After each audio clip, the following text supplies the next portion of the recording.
I think that just as we're living in a nuclear age, we have grown so tremendously in scientific knowledge.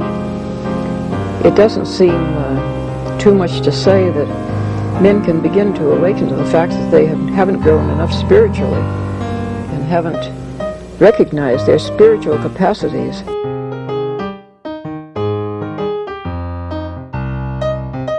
Once something like eating is death, then you've struck at the very heart of life. The enemy of the older radical theories may have been the ruling class, but today the stakes of whether we will reform ourselves into a new kind of human being, a new kind of society, whether we will find selves worth being, the stakes of it are simply life itself.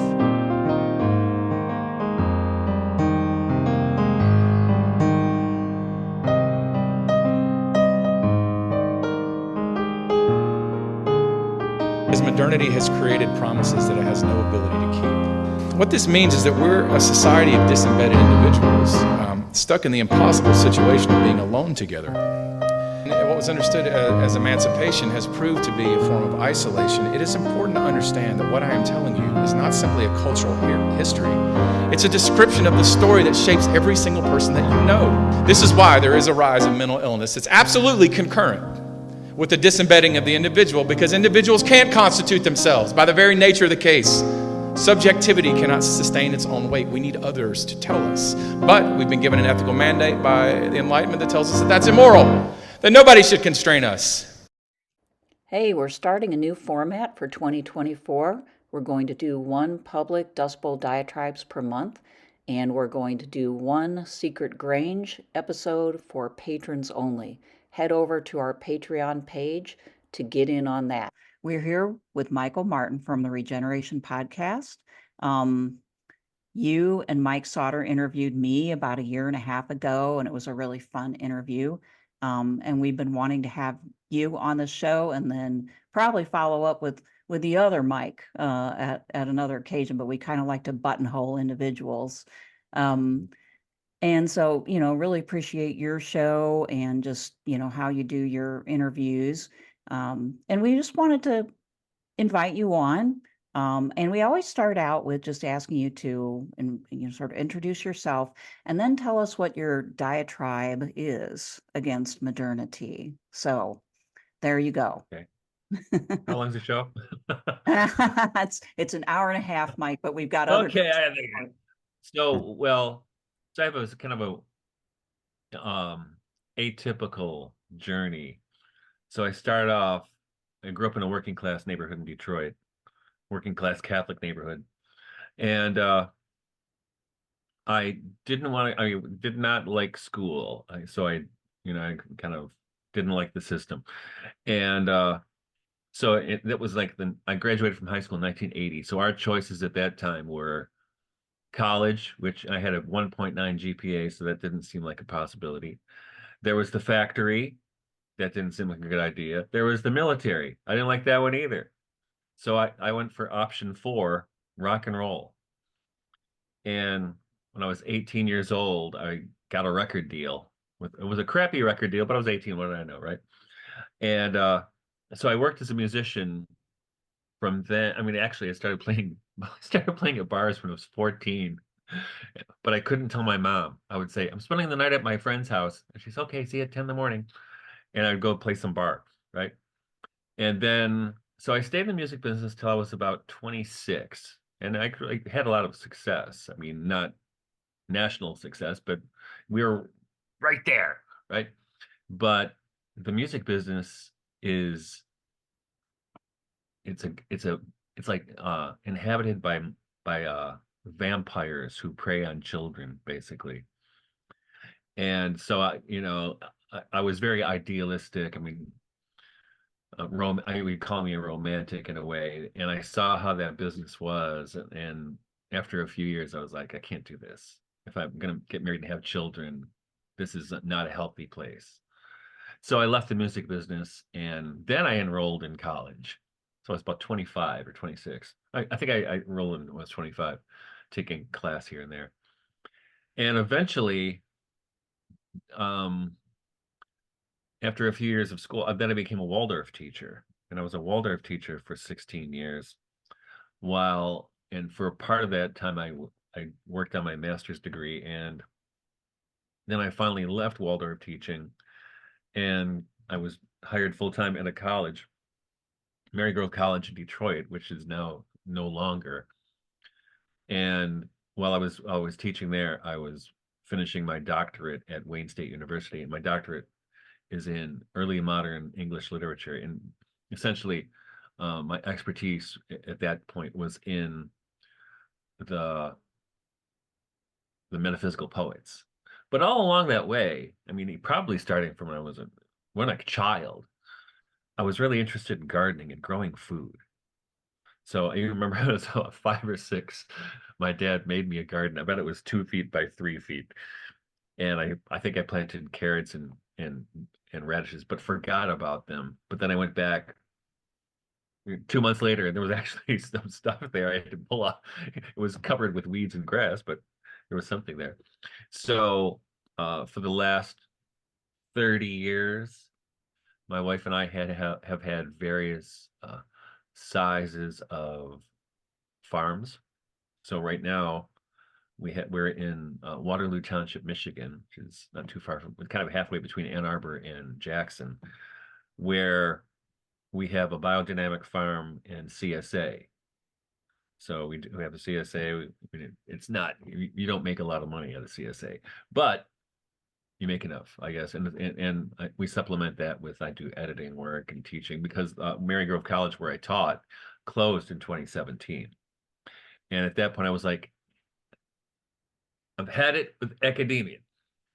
And so that's kind of my trajectory. And along that way, so I wrote my dissertation on some of the metaphysical poets and some other figures.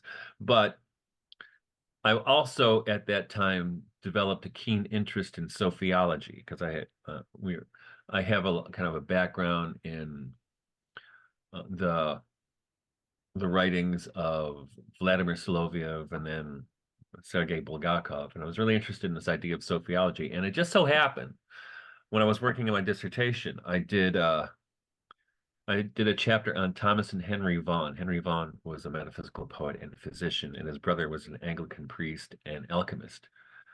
And and I could tell, I mean, it was very obvious to me, I think might be one of the only people who picked up on it, that there was a tremendous influence of the German mystic Jakob Burma in their work. And part of Burma's mysticism is this idea of Sophia, or which is the wisdom figure in Proverbs, as divine person, which, and from Burma's perspective, that Sophia overshadows the Virgin Mary. So as Jesus is the Christ, Mary would be Sophia. And there's kind of a connection if you look at Proverbs 8, where wisdom says, describes herself as helping God at the creation, as his I can't remember some of the words. Sometimes they say helpmeet, some translations, some say as his craftsman. But that's repeated in when Gabriel greets Mary in Luke, and she says, "Behold the handmaid of the Lord," which is, I think, part of what Burma was working on. So I worked on Henry Vaughan and Thomas Vaughan, who had that kind of spirituality in their work, and it's also present in English mystic not a lot of people know about, named Jane Lead, who was a religious leader, Anglican, of a group called the Philadelphian Society. And it's also, Sophia is very pronounced in her spirituality. And that was really also connected to another interest of mine, which is in the German Romantics, where you see in Novalis in particular, and in Goethe, especially in the second part of Faust, this divine feminine figure. And is an important, then you see it also in Hans Urs von Balthasar in his book, The Glory of the Lord, where his multi-volume set, The Glory of the Lord, where he's also talking about, and he doesn't use the word Sophia, he uses the word splendor. This something that shines through creation or liturgy or poetry or whatever happened, the arts. And So that was really intriguing to me. But I have the same experience with farming, right? You're working with nature, and sometimes, I mean, you get kind of, I mean, you get so attuned to nature that it hurts, especially especially when nature's not responding. But there are these moments where there's this kind of beauty that shines through. I don't know if have you ever seen the movie The Thin Red Line by Terrence Malick? At the end of that film, I don't think so. there's this beautiful meditation that this one character is where we hear in a voiceover, and the last line is "all things shining," right? You get this idea that all things are shining. So that's kind of we call it my philosophical and theological awakening, is that insight right there, which figures into all my work in poetry and music and farming. And I have 9 children, certainly has something to do with that. Um, and it also has a lot to do with my disdain for modernity. Yeah, because so I have this kind of anti-modernist sensibility. I mean, I like that idea you've probably heard from Pete Seeger when he was accused of being a liberal, and he said, "I'm not a liberal, I'm a conservative, but I want to go back to the conservatism where we're taking care of the village," Hmm. right? And that's me. I mean, it's kind of, and that's what has attracted me to distributism, which is how we talked to you the first Hmm. time, right? This small is beautiful idea, which and lately I have a Substack called The Druid Stares Back, and I write a lot on there about the archons.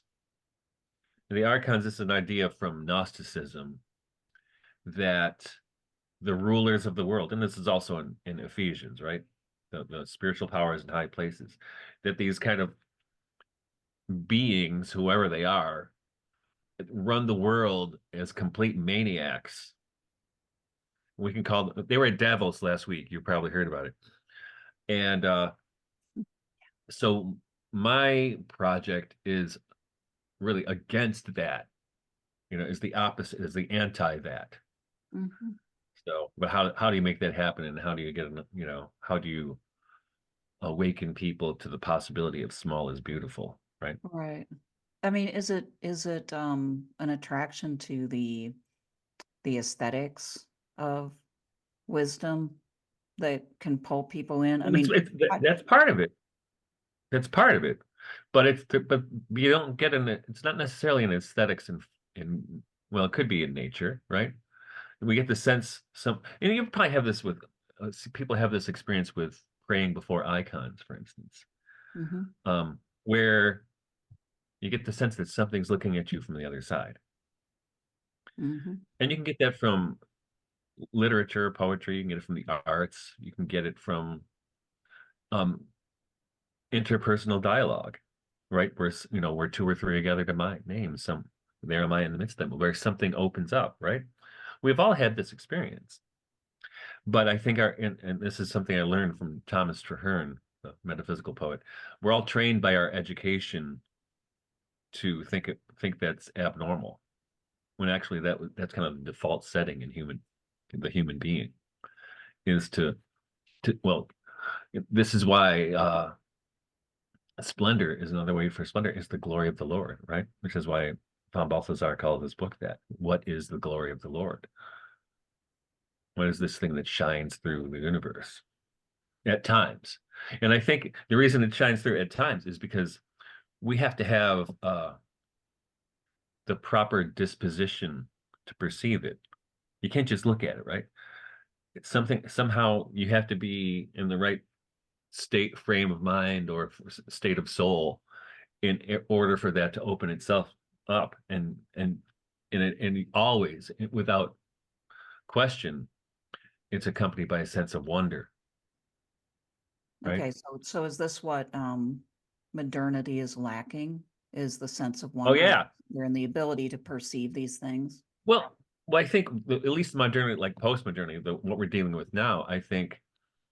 So if you go back, Middle Ages, Renaissance, when people were not yet buffered in the sense that Charles Taylor talks about, the unbuffered self. where there was a they were permeable, right? The forces of nature or the stars or whatever happened to be, they felt more attuned to that. And my grandfather was from Ireland, and he would tell us leprechaun stories when we were kids. And you still had a sense where at least at that time, there were some people in the West who were still aware of something that was non-scientific materialism that's present in the universe. And you see this in all kinds of places. But what modernity did, and here's the diabolical way modernity did it, and we're using it right now. What happened is that what we could call in the Middle Ages or the early modern period, I've been reading the transcripts of the trial of Joan of Arc before I go to bed lately. And there's all this question about whether, she was at the fairy tree and she saw Saint Michael and she saw Saint Margaret and Saint Catherine, is what's going on there. And they didn't doubt that she saw that. They just doubted what it was, right? The priests and the bishops who had her on trial. So if you go back in time, there was that perception of, we can call it the other world or a fairy world. We don't have that now. Now we have the internet, which is a diabolical fairy world, or at least it can be. I mean, it can be, there are good parts too, like we get to communicate. I've made all kinds of friends through the internet, but there is I mean, if you look at whether it's pornography or whatever it is that exists on the internet, and it's called the dark web for a reason. It's a kind of other world that doesn't have reality. It has less reality than the world of the fairies, I would think. But it's not, and it is a kind of spiritual realm because it's not physical, but degraded in some way. Would you say it goes back further than that, though, that you could maybe even trace it all the way back to the Industrial Revolution, or the invention of electricity, or because we've since at least then we've created all these things that sort of make buffer between us and, say, the natural world and the spiritual Right. world. Well, that's what the Romantics were rebelling against, right? It was before electricity. They were rebelling against the Enlightenment. And part of my academic work in the 17th century, which was not only the time of, it was kind of like, I described it in England, and anyway, it was the spiritual wild, wild west, because the Civil War was keeping everybody distracted in England. There was all kinds of prophets and mystics, Protestant mystics and prophets running around, and it was just crazy town.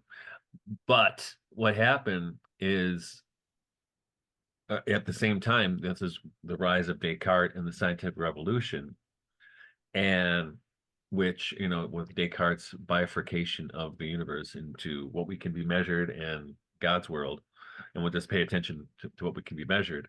And there were scientists who resisted that. And some of them I wrote about. I mentioned Thomas Vaughan, but another one was Sir Kenelm Digby was another one. There were quite a few who resisted that. And I've written about them. And it's interesting because when I was doing that research, both in my dissertation and later, you get the sense that these people who are kind of dismissed as crackpots by academia writ large from that period. In fact, when I defended my dissertation, one of my examiners said, why'd you pick so many weird people? And I said, well, they're weird to us. At the time, they weren't weird. But what they were trying to do, they were trying to maintain what I would call a traditional and Catholic perspective on the relationship of the microcosm and the macrocosm, and that this is the world is both, and if you know about the world is both spiritual and material. And there were, and this kind of goes back to the 16th century, which led to Descartes, the rise of pure nature philosophy. Do you know about that? Natura pura, which was, there were debates in high level debates in especially France in mostly Jesuit circles about whether or not there can be any place in creation where God's grace was not present, right? And this is a shot in a beer from Descartes, because if there is, that's what a pure nature was, something that didn't have any touch of the divine.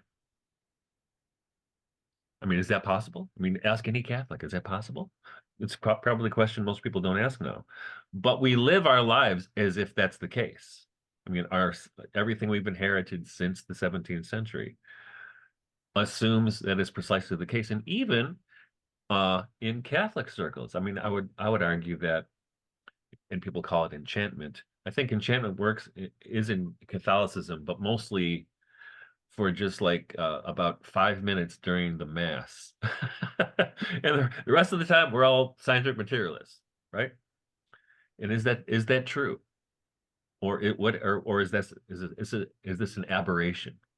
And so that's a good question. One of the things we wanted to talk about is, so you're all interested in the kind of romanticism and the alchemy and the esoteric stuff, the sophiology, and even with Waldorf and biodynamic, we're talking about like Rosicrucian and anthroposophical stuff. But you're also a practicing Catholic, right? Not as practicing as I was before COVID, because I got a little. I tell people Pope Francis and I are seeing other people right now, because I was a little. Well, I still have younger children in the house. My two youngest are now 15 and 13, but when COVID started, they were 9 and 11, and we couldn't go to church for how long? Right? So what do you do? You know, when people talk about loss of learning for kids at that age, what about loss of spiritual training, right? And I was just outraged at the way the church became complicit in, we can call it the modern project. They became, the church, I mean, the leadership, not the laity, but certainly the leadership of the church became complicit in all that crazy, all those crazy demands of the governments. You know, where were the catacombs? Where were the priests going rogue and taking the sacraments to the faithful in, in hedge schools or something, Most of it didn't happen. I know, I'm sure it did happen. I only know one guy who did it, one priest, and he's an Episcopalian in California. And I was talking to him, and I said, "What'd you do?" Because he was, he didn't want to cooperate. He said, "Well, my bishop said we couldn't have mass at our church." So what'd you do? Because, well, he said I couldn't have it in a church. He didn't say couldn't have it. So he found a Catholic convent down the road or he knew a Catholic convent down the road from where his church was, and he asked the sisters if he could offer mass in their garden every Sunday, and they said go ahead. So he went rogue, which I admire, but I don't know anybody around here who did that.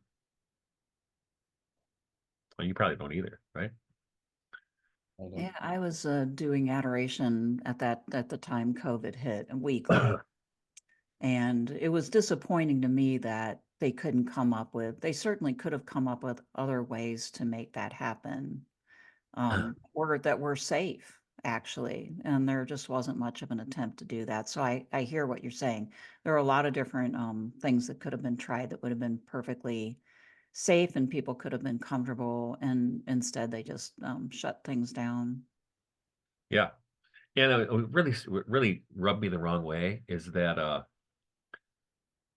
it was easy for the bishops to alleviate, to take away the Sunday obligation for that at governmental decree.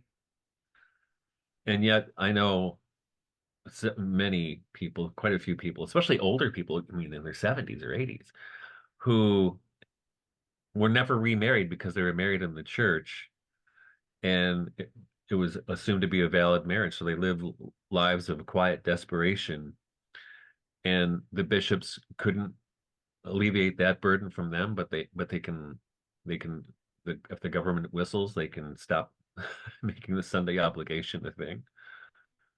So I'm sorry, I have a little anger on this topic.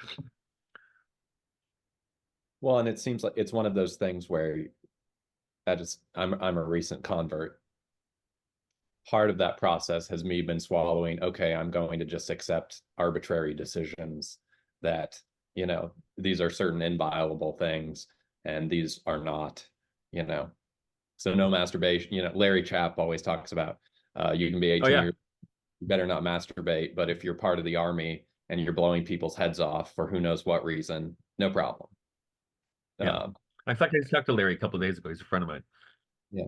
Yeah. And on the face of it, it's so unreasonable that, you know, it's hard to give the. And what do I tell my kids, right? That was the real thing. Mhm. Yeah. How do you tell? Well, the church has decided administrating the sacraments isn't socially necessary. Right. Well, have you ever seen the movie The Mission? Probably, right? Mhm.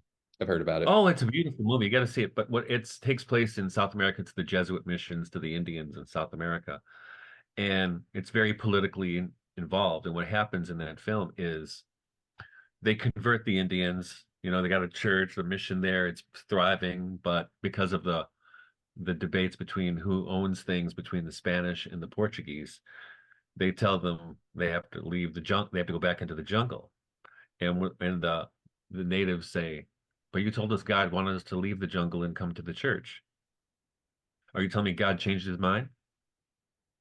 Well, it wasn't God. It was the political powers that changed their minds. And that's exactly what we went through. I'm sorry if you didn't think we were going to go here. No, I mean, it's how esoteric things can get, even when you're just trying to practice an exoteric religion. Yeah. Well, it's not esoteric. It's as much as bureaucratic. Mhm. You know, so I mean, and I don't know if you have children. I have 9 children that I all tried to raise all in the faith. What do you do? Right. Yeah. I'm sure you watched your share of Zoom services, right? Where the priest is, Oh God. but yeah. It was hard to do. It was hard to take.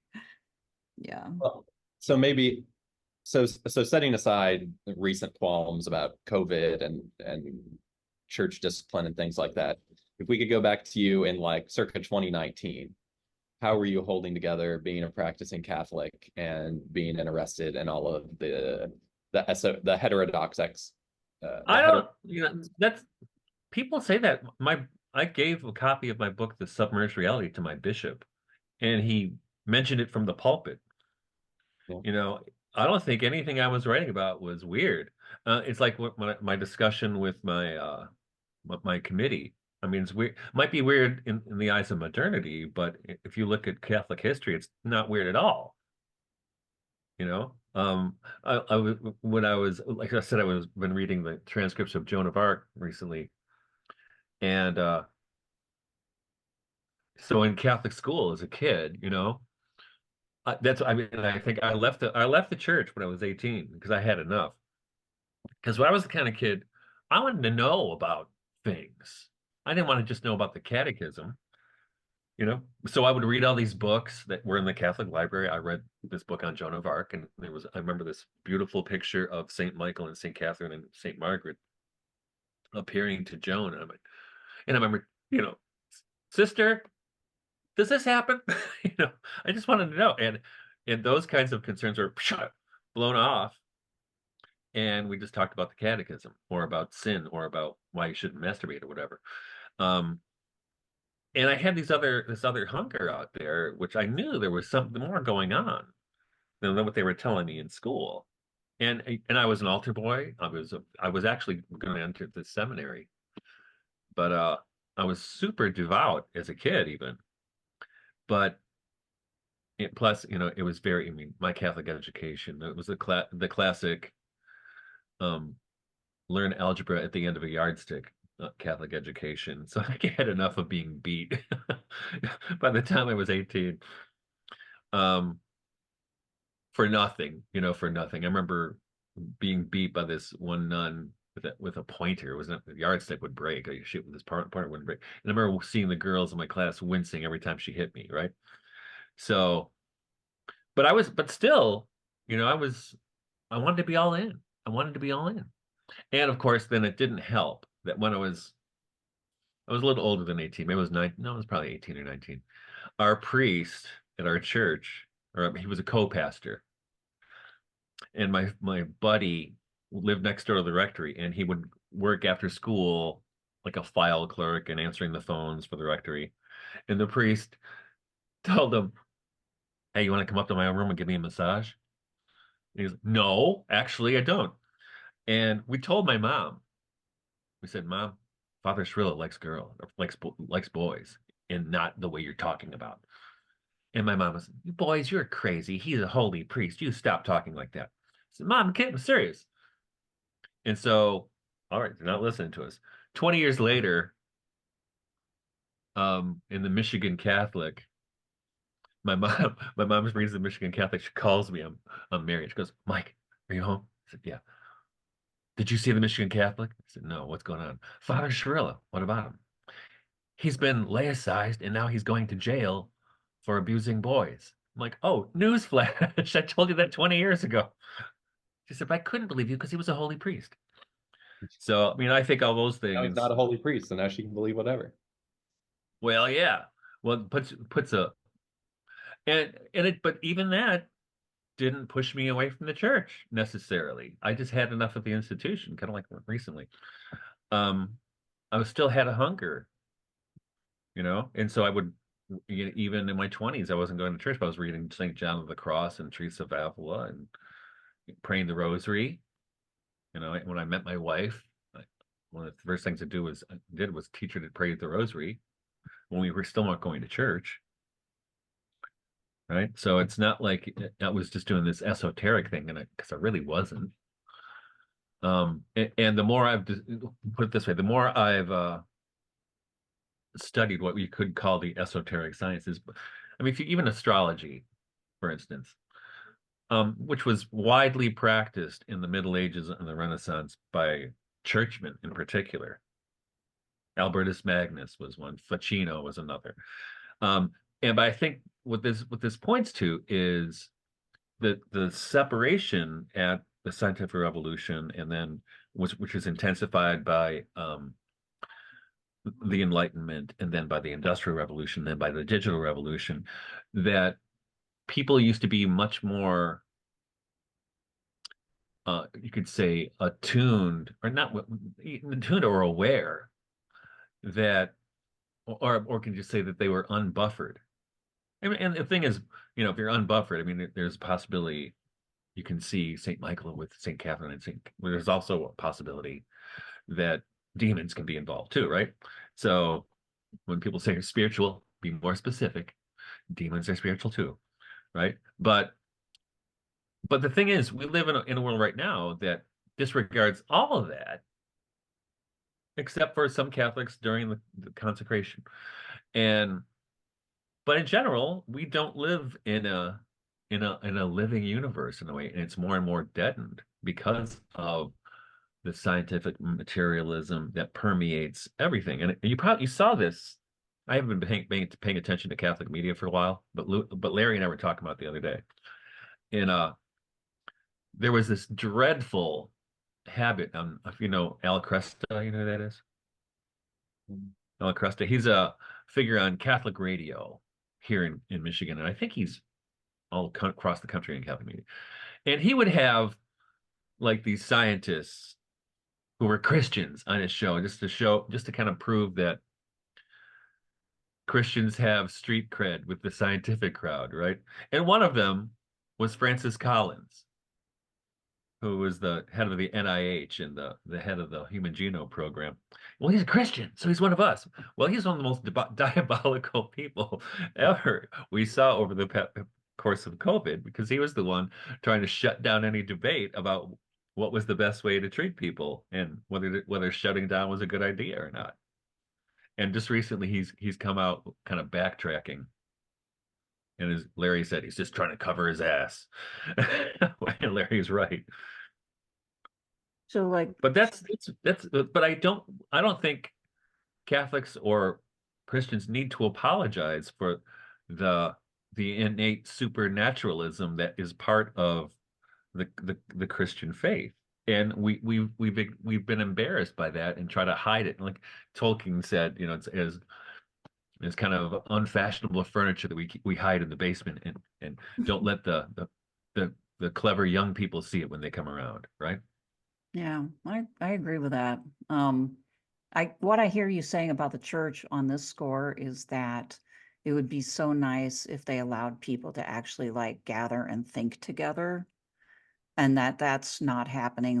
That's part of the problem. And I don't know. I agree with you, and I don't know why. I have to go elsewhere to do that with people. And there's really no like reason why that couldn't be the case. You know, I used to think it was because the Catholic Church is more kind of like it's a more of a top-down kind of Right. authoritarian organization.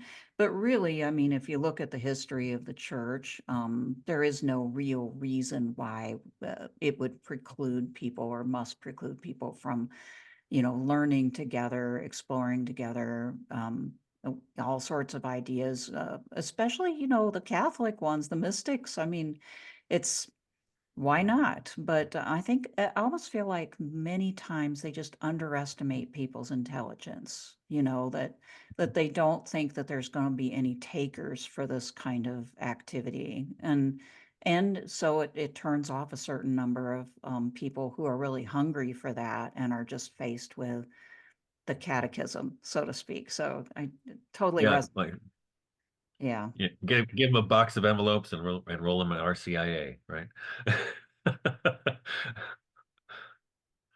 Well, it's interesting though you say that because when I was talking to Larry the other day, and Larry said, "Wow, we have to make Catholicism weird again," you know, and which is why I think he was attracted to my work in the first place when the Submerged Reality came out, gosh, 9 years ago now.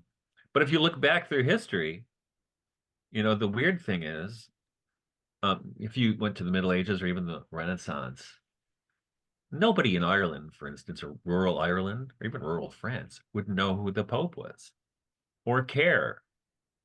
So that top-downness, which has certainly always been a feature of the Catholic Church, was so much more dissipated back in those days because communication was horrible, right?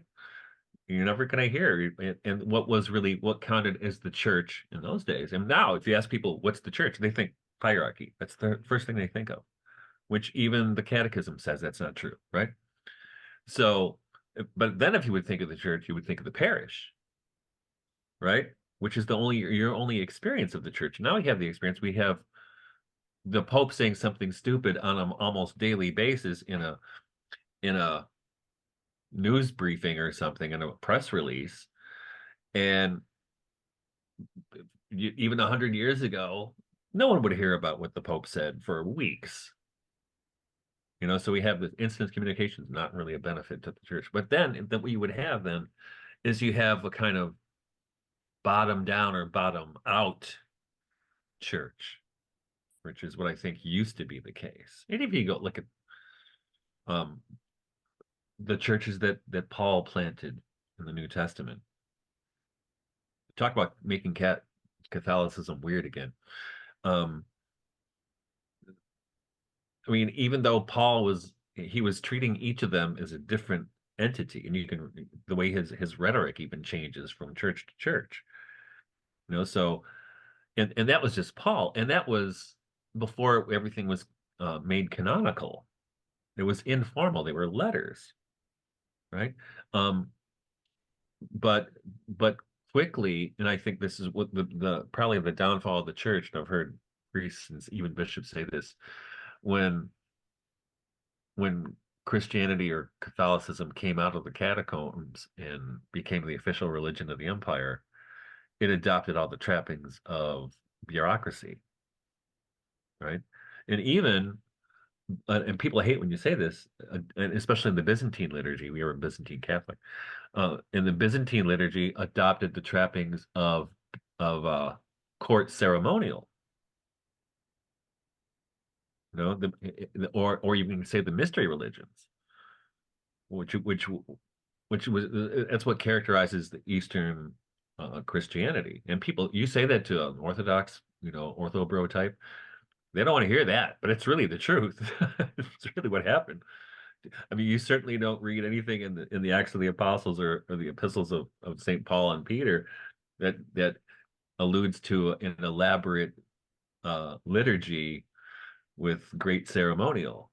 It sounds more like George Herbert, and it's just a meal and prayers and singing, right? Part of where we're going with the Dust Bowl metaphor is that modernity is making us all, to greater or lesser extent, like individualistic quasi-Protestants, even when we're trying to hold on to some ancient tradition. Is that you're still getting conditioned in all these ways. Yeah, I don't know if you have anything to say to that. That's not exactly a question, but I think it's true. Well, I think, and I know that's a serious problem, and it's not just Catholics. It's modernity itself that, like in the movie Wings of Desire, there's this one monologue about we're all states unto ourselves, right? We're all enclosed, and very rarely do we let somebody in. So one of the antidotes we try to do here at our farm is we try to celebrate the festivals in a big way. I mean, not all of them. I mean, one of them is not really a technical festival, but it's May Day. So we'll do May Day. But we also do Michaelmas, which are public festivals. So lots of people come to those, and even people I don't know. So what happened? So 2020 we did it. Hardly anybody came. I think we had 10 people here for May Day. But then I think it was either that September at Michaelmas or maybe it was the following year at May Day. I'm trying to it's escaping me now.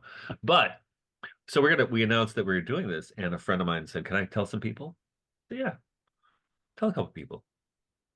But this is after this is when people were still basically locked down, or at least in partial lockdown, and you still had those stupid arrows in the aisles at the grocery store. Remember that? Yeah. And so we were going to do this festival. 60 people showed up, most of whom I didn't know. Wow. Because they were starving to have human interaction in a somewhat it was very quasi-religious. It wasn't really a religious festival, but it was filled with religious trappings, right? St. Michael and the Dragon. So it was I remember being kind of stunned because I could tell these people, and most of them had children, most of them had small children, that they had been starving for something, human, and that you're not going to do that over a Zoom call, right? Yeah. I mean, that's a great, like, bringing that sort of spiritual practice, or however we want to characterize it, into farming, or into Well, that it's both space. religion, yeah. It's great. Yeah, that's great. It reminds people of the connection with nature and just as you say, their humanness. I know we wanted to ask you more about, how you run your farm and kind of like what it means to you. How do you bring your worldview into that work, and just how has it been going? No, I've been doing this for a long time. But kind of the underpinning impulse, I guess, for me, for being a farmer, is this idea I snagged from Sergei Bulgakov in his book. It was published as something on the Holy Grail. The Holy Grail and the Eucharist, that's what it's called. And in there, he talks about the crucifixion, and how when the blood of Christ touched the earth at the crucifixion, it renewed the earth, right? And so the way I think about it is, when I'm working with the earth, I'm working with that which Christ's blood touched. So there's kind of a sacred sensibility with which we treat the earth. So we don't use chemicals, or it's an organic farm. We do with compost, and you really feel, well, I guess there's two ways to do gardening, right? There is the working with nature, and there's the exploitation of nature. And so we hardly use any power tools at all. Once in a while, I'll break out a rototiller. If I'm cutting new parts for the garden, I have to get rid of some sod. It's a long process. But generally speaking, we just use hand tools, right? And we're regenerative, so we don't even turn the beds. We just use a broad fork and build up soil with compost, build up the fertility that way. But you feed, and you see what happens over the course of time by working this way, that it gets to be easier over time because you're become sensitized, I would say, to the garden, and the garden becomes sensitized to you and the way you work, and it just starts to work more easily. Now, of course, then you're also dealing with, all the crazy things of weather, right? Because that's super, as Larry and I were talking the other day, because he's also a farmer. And we're talking about, the toughest thing about doing this is the unpredictability of the weather. So when you get a late frost or an early frost. So one year we had a frost on September 19th, which is super early for this part of Michigan, but it wiped out 2/3 of our garden, even though we covered it. But it was a hard frost. So that was kind of a drag, but that's part of working with nature, right? That's part of working with nature. It's not all paradise. It's an ongoing activity. But the one part I love about it, though, is there's always something new. You have to be awake to what's going on around the farm. So right now we're awake to the fact that some of the animals are starting to wake up from hibernation and eat our chickens. So, it's always a problem, right? But there's always an opportunity too, or there's always a problem, right? So that's part of how we approach things. And then we have a CSA that usually we have around 40 families in our CSA, and we only do it. I think our garden covers maybe 1.5 acres. It's not very much, but boy, do we get a lot of produce out of that small space. And we raise bees and livestock. Right now, we sold all of our livestock except for our chickens in the fall, but because we're switching from cows to sheep this spring. So we're doing dairy cows, but it's a lot of work.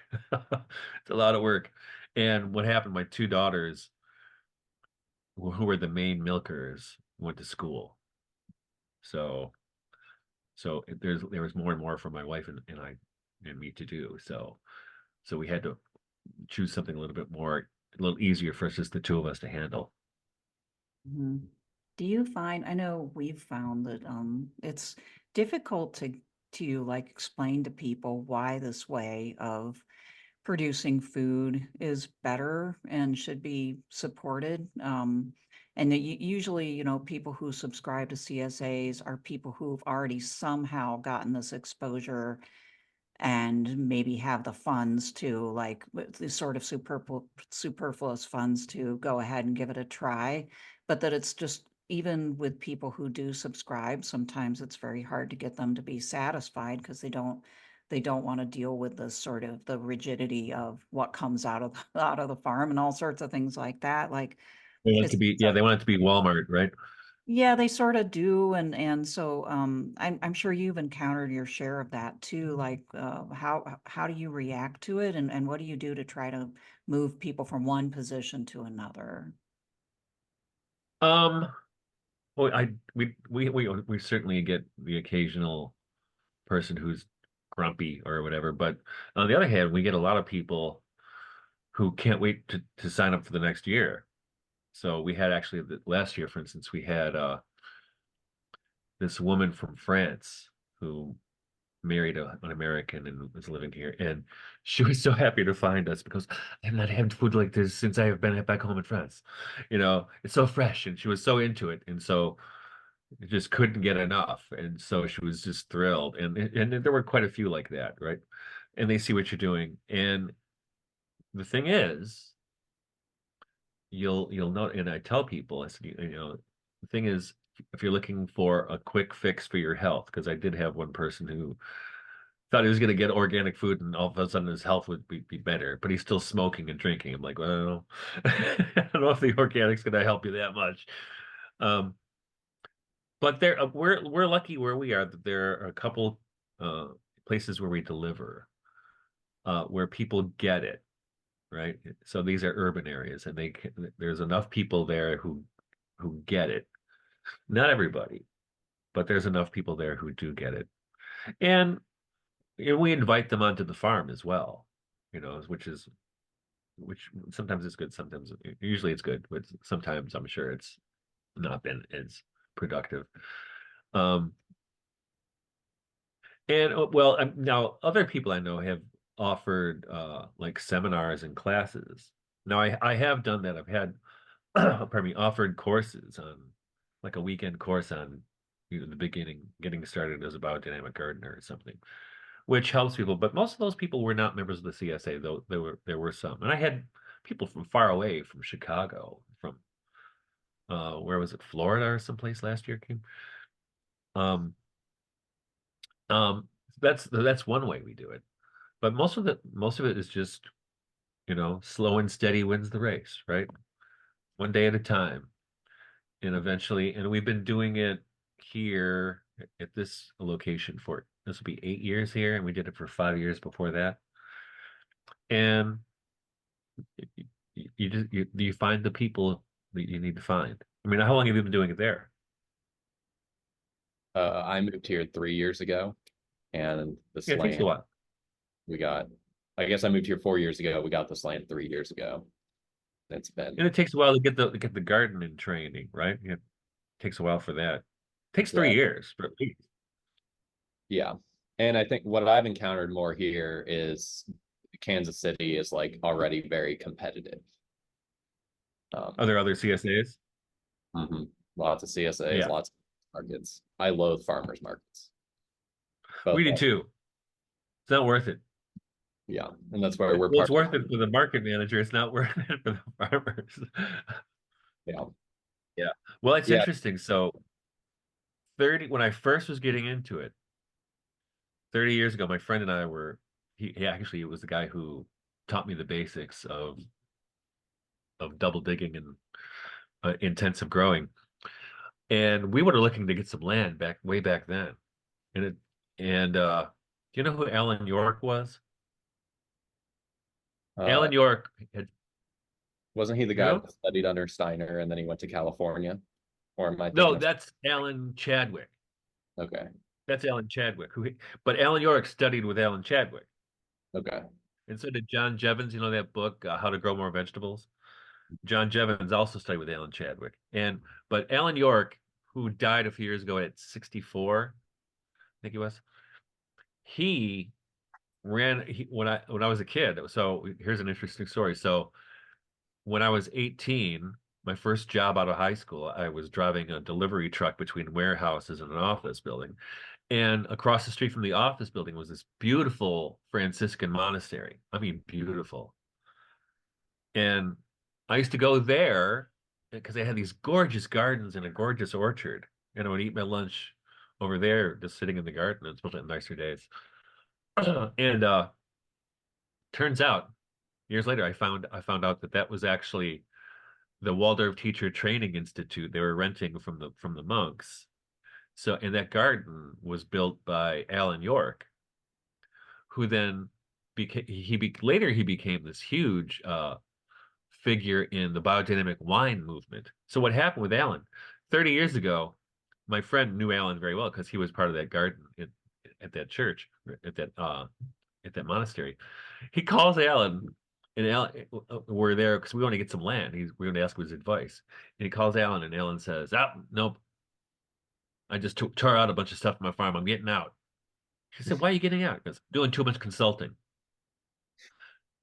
He started consulting for wineries back then because at that time, 30 years ago, they thought that viticulture might have had 10, 15 years left before it was just wiped out by disease and insects. It was just too hard. So they hired him, and he started rehabilitating all these vineyards, first in California, but you can find videos on YouTube of him in Italy. He was hired by Sting, from the police, to revitalize his vineyard, and he was doing it all over the world. And there's this film that came out a few years ago called The Biggest Little Farm, which you can see it. My wife and I went to see it. We didn't know Alan was in it, and I said, "That's Alan York." Holy cow! but he was doing that. He had to switch from being an active farmer to helping other people become better farmers. And at that time, there was one CSA in the state of Michigan, which is only a couple miles away from here now. And so we went to visit, see what they were doing, right? And it was a very hippie deal, right? They were kind of like Quakers in a way, even though they were biodynamic. So it was called, and it still is called, the community farm, which means they didn't have an actual farmer. They farmed by committee, which I couldn't do. But that was the only one in Michigan. So that's all we had to go on. And you had mentioned what a CSA was back then. Nobody knew what a CSA was. So it took my wife and I, from then, I think we started our first CSA at our old place, probably 20 years ago. Probably 20 years ago. I'd have to ask her when we did it. I'm trying to gauge it by how old one of my kids was. And I think it was probably around that time my daughter, who's now 20, was born. So we did that for 5 years there. And then we moved here. We took a year off while I got the garden together. And then we started up again. And, and at first I think we had 20 people. And one time during the first COVID year, we were up to 50 or 60 because people were just paranoid and afraid. And that happened to be the year we had the hard frost in September. So, but I do think it's slow and steady wins the race, just like it is with getting the soil together. And one of the things Alan says in that film, and he's right, because I have experienced this twice, is that you don't really see the farm come to its own being until 7 years in, if you're working organically. Because if you're working organically, the first couple years suck because the weeds and the insects are insane, right?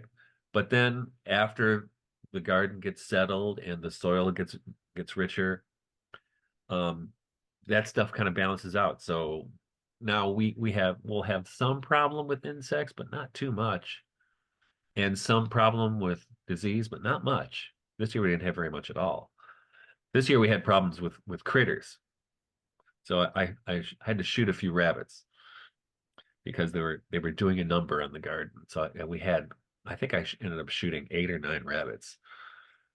And before that there were no rabbits. But that's part of the thing, is you're trying to build a balance with nature, with the garden. And if you're working with nature, it's not always easy to work with, right? Because the farms around you are out of balance. So I can sort of see that maybe slow and steady would win the race as far as an individual farm goes, that you might be able to find enough customers if you're patient and you do things right. But I'm also the opinion that we'd almost have to modify or just change our economic system for it to be like the number one way that most people get their food. I mean, how do you view that? How do you view capitalism in the mix of this? Well, I actually, not too long ago, I saw an interview with Robert Kennedy Jr. and he was saying precisely this. And so is what's her name, Vandana Shiva says the same thing. There needs to be more farmers, because if we can, that's the thing is, people talk about factory farming being so bad for the environment, but if there were more farmers, so if we can, now we can't do it for the entire year, but we do it for half of the year. We provide enough produce for 40 families plus ourselves. That's a lot of stuff on an acre, right? But I think the part of the problem is what's cultural, right? And I don't know how to change that, but I think even then I think it's not going to be a rapid change, but I think we'll see what happens. But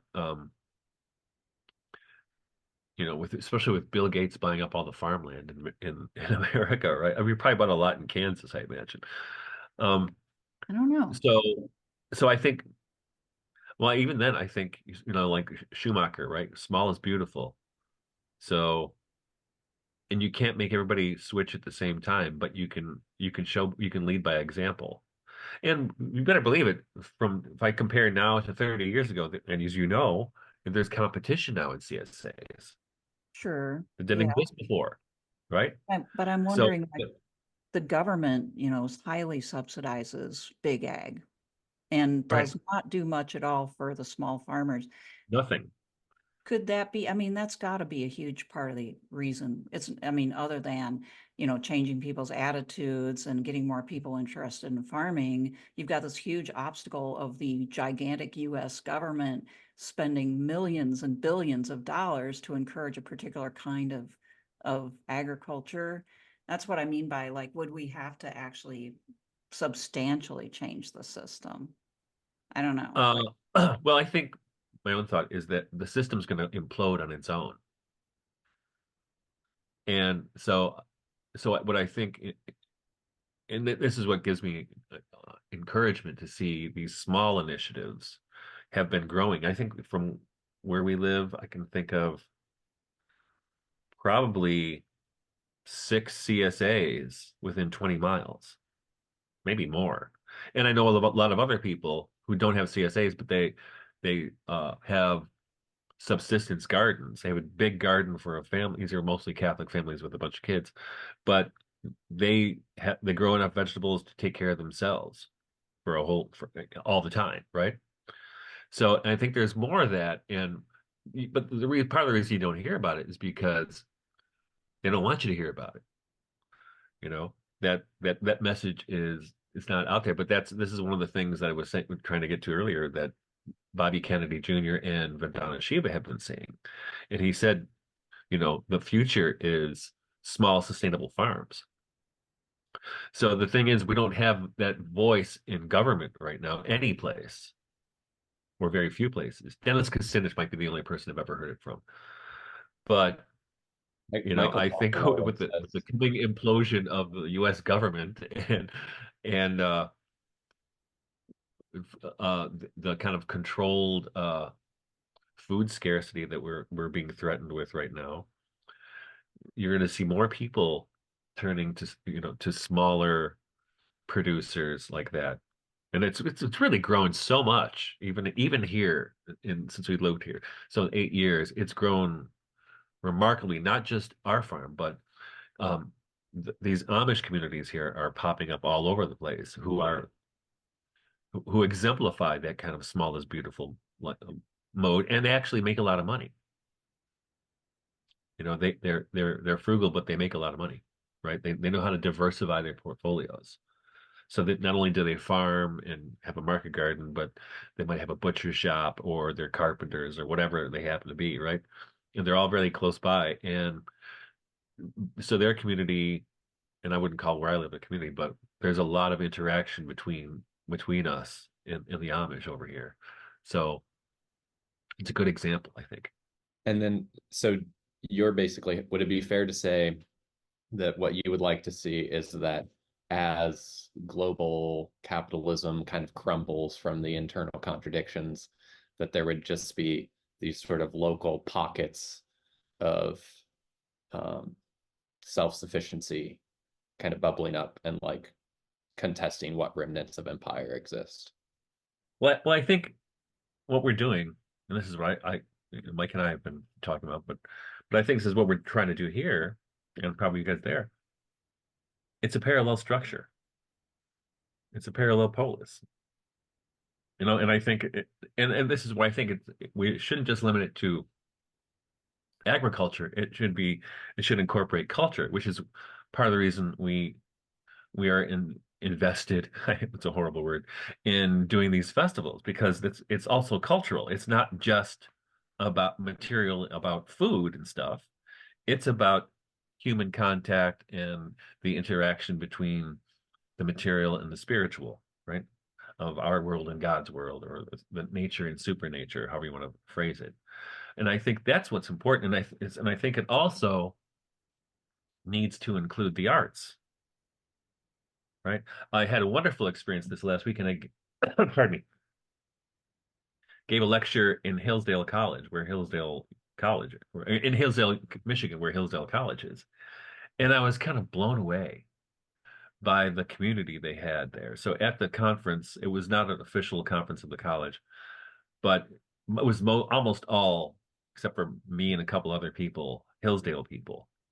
And I was so impressed by the culture that they had developed there. And they were asking me kind of the same question. And I said, well, it's in a way, it's like we go back to under communism in Poland, they had the flying universities, right?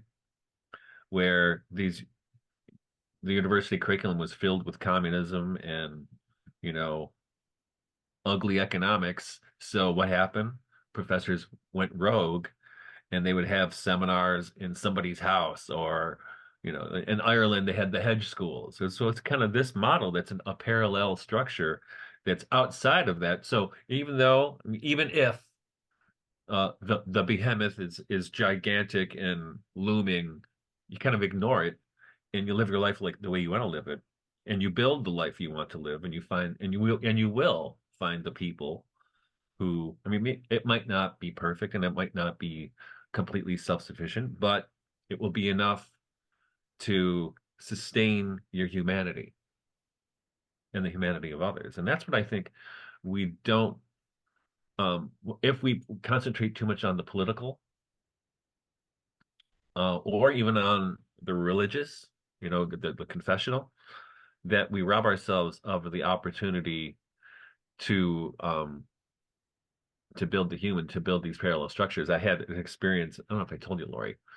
So before we found you to talk to, Laurie. I was trying to find somebody to talk to about distributism. So I'm kind of canvassing on Twitter, like any distributors out there. And so I would say, well, everybody talks about distributism. Nobody does anything about it. And this guy who was my interlocutor, he said, well, first we have to get everybody at the Latin Mass and praying the rosary. He said, what? Oh, no What? problem. Aren't there going to be any Jews invited to the parallel polis? Is it just a religious thing?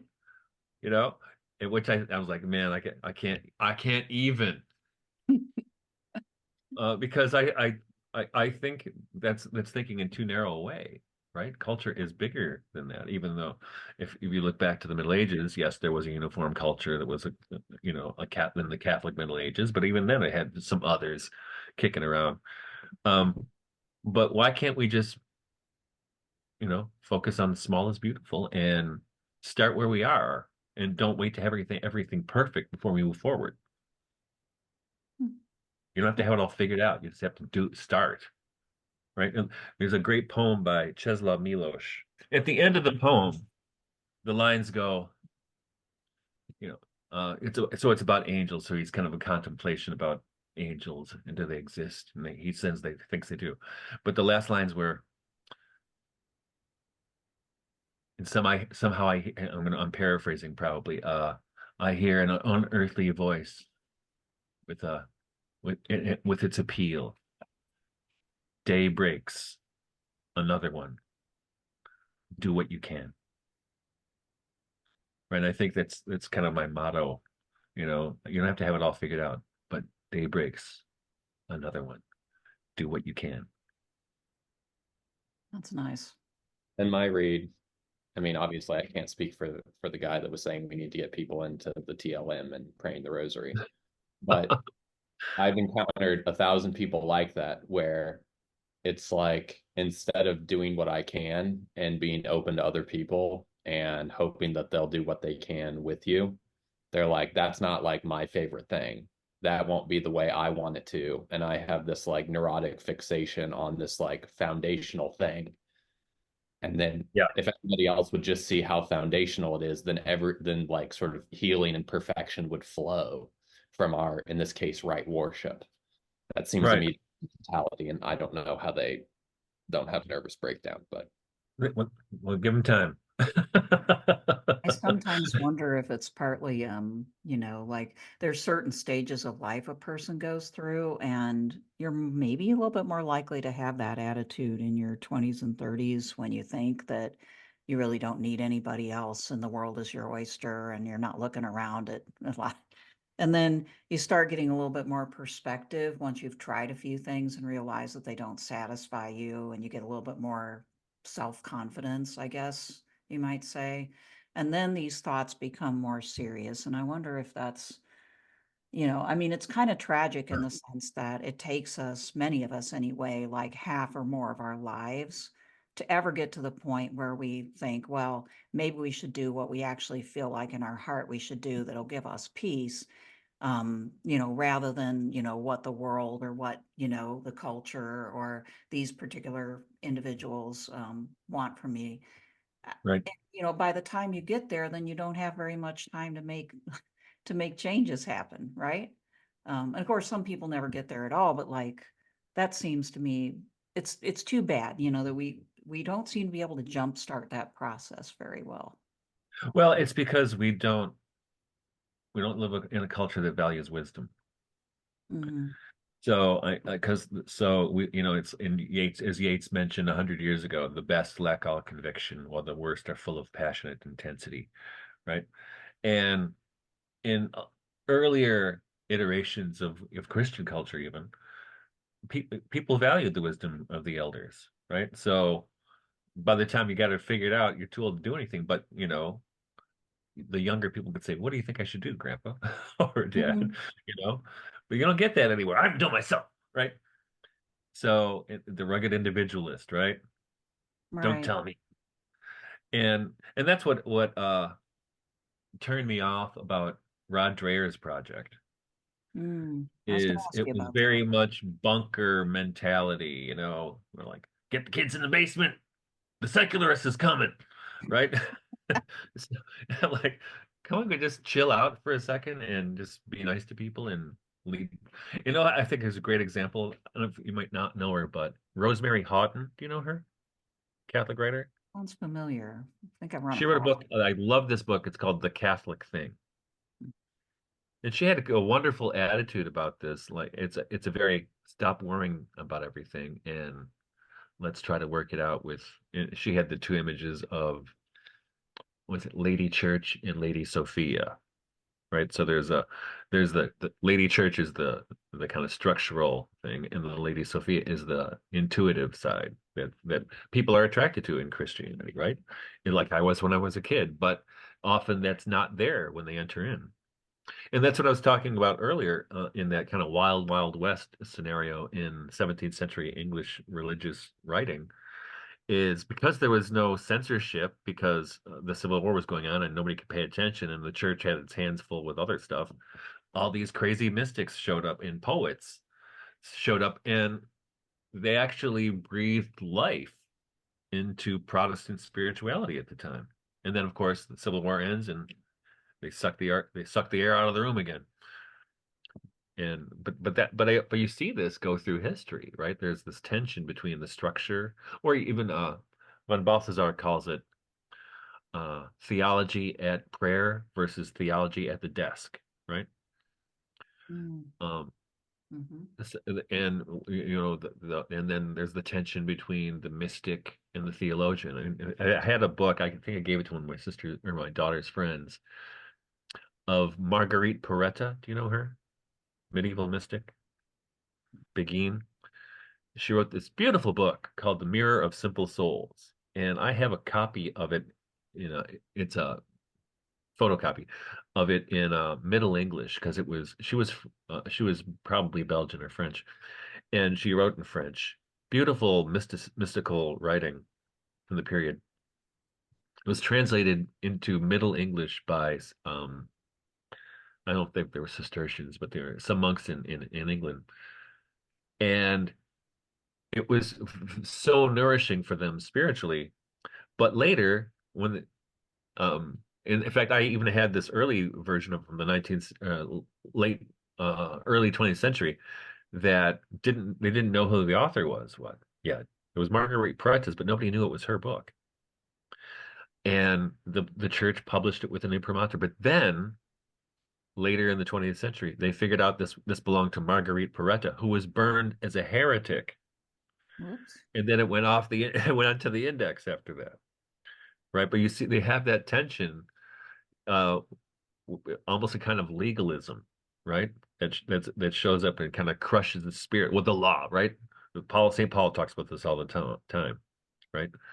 The antinomianism that's in Paul, right? You're not subject to the law, right? If you're gonna subject to yourself to the law, you're gonna have to follow all the laws.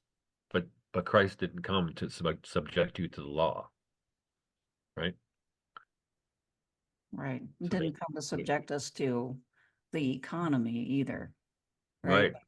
Yeah, to a certain extent, we can't get out from under it, but we sure shouldn't let it dominate us to the extent that we can make our choices. And I think, I think Spencer and I both agree, like a lot of people allow that domination way past what is necessary, and What's just healthy? give into that rather than saying, no, I'm going to make different choices. I'm going to, try to spend my money differently, or I'm going to just say no, say no to this so that I have time in my life.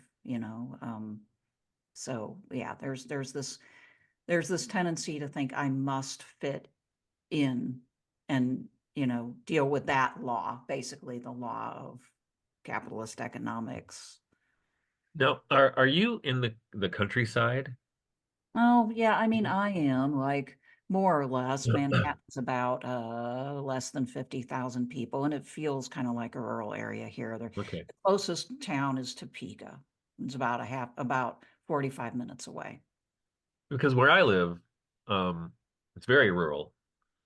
We're surrounded by a state wilderness park.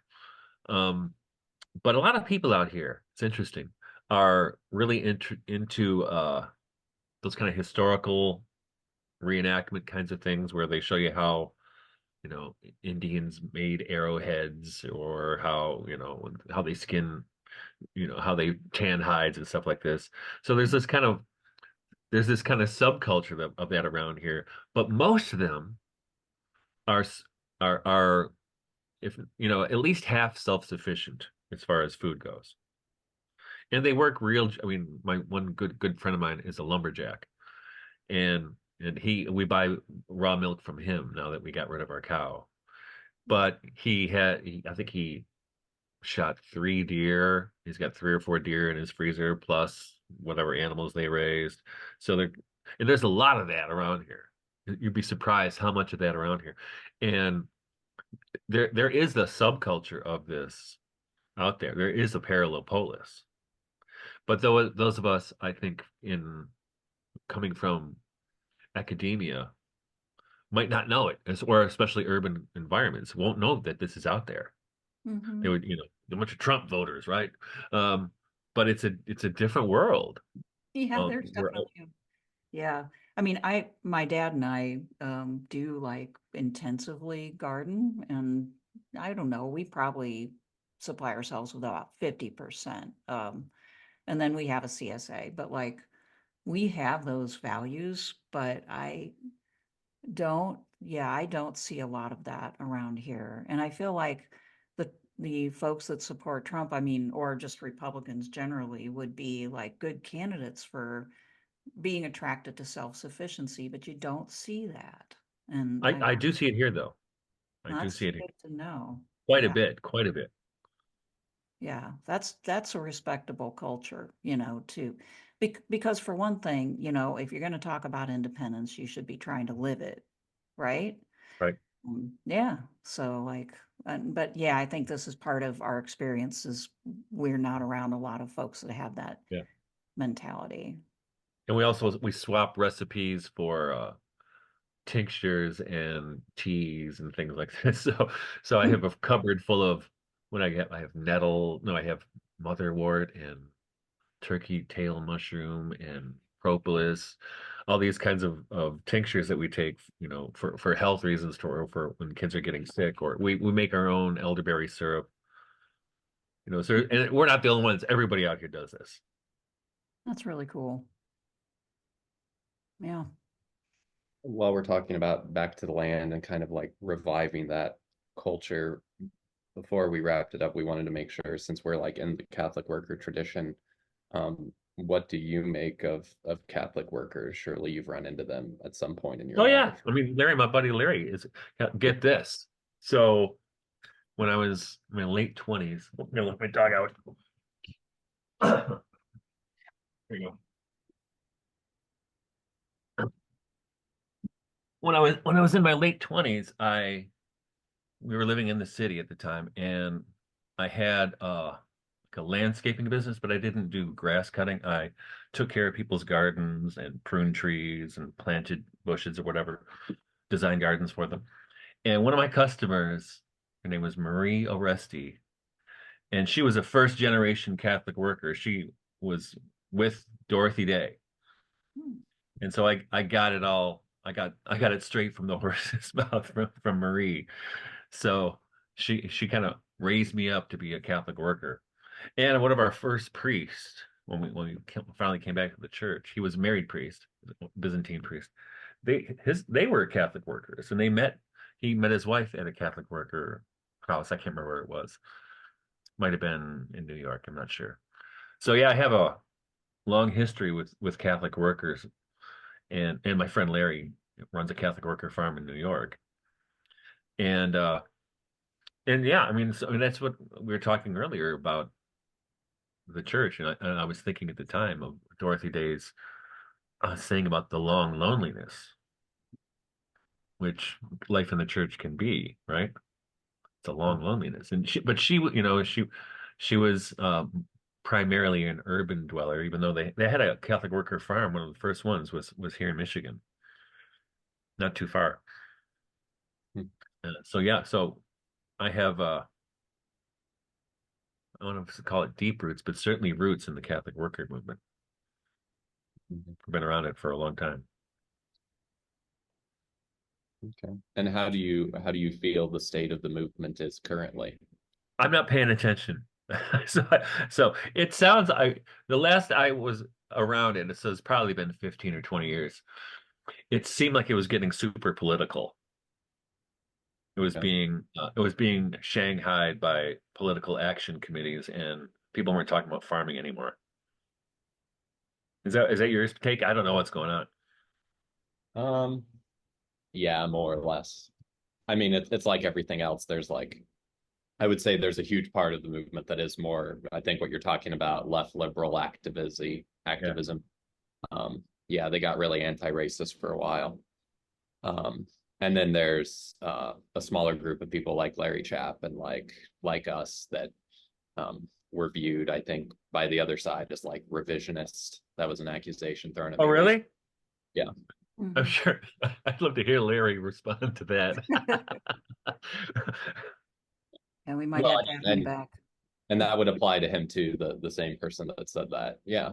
Because it is a fight over uh, uh what does it mean to be a Catholic worker, and is being a Catholic in like an Orthodox understanding of that, should that more or less be normative, or actually are we all radical liberals and our job is to just celebrate the latest um left liberal fad? Well, yeah, that's when I was last around, that was kind of turning me off, especially after, having been tutored by Marie about the first generation Catholic workers. It was a very different experience when I met some contemporary ones closer to my age. I was like, wow, this is not like I thought. Yeah. I was expecting something different, you know? It can be a bit of a turnoff. And I think part of it is just that, if you want to join a political party or be in an ideological club, there are plenty of places you can do that. You don't have to be a Catholic worker to do that. There's only a gazillion organizations to join, and Yeah. so is there anything unique about this? And yeah, we're kind of trying to explore that. It's not fun to see different sides in this, sort of like sniping at each other too. So, um, but yeah, we're on the run a Catholic farm position, Catholic worker farm. So yeah, doing our best. Reactionaries, I guess. Yeah, You're the reactionaries. I yeah, guess. right. Or at least that would be the slur. Well, that's with us, right? We're like the classic 30 years ago when we told people we were into organic food and wanted to homeschool our kids, and we're questionable about vaccines and all this other stuff. People thought we were, crazy left whip hippies. And we haven't changed, but now people look, oh, it must be crazy right You're wingers, right winger right? now. Yeah, yeah. Yeah. Yeah. Yeah, yeah. Yeah, that sounds familiar. You just have to kind of disregard people's labels, and yeah, because they don't really matter in the long run. No, Do what feels not at all. right. And to me, the pathetic thing that keeps me up at night about it is like we should all be working with each other to really create a parallel polis, to use the you were using. And instead it's like we're having these stupid arguments. And I'm certainly guilty of it. We're having these stupid arguments to ascertain, you know, what would be Dorothy Day's position on anti-racism or trans issues or whatever. Yeah, well, just do the work, man. Yeah, exactly. Right. Yeah. I mean, We my don't want to. constituents are There's a fine great song by Frank Zappa. Shut up and play your guitar, right? So, so Yeah. Leave those questions to the historians, is what I say. yeah. Hmm. Well, we're just about out of time. I guess, is there anything that you wanted to make sure you got in here that we didn't talk about, or? I know because I had no expectations, so I'm good. Oh, all right. It's been a pleasure. It has. Nice to talk to you. All right, you too. Okay. You take Okay, care. take care. Thank you. Bye. Bye-bye.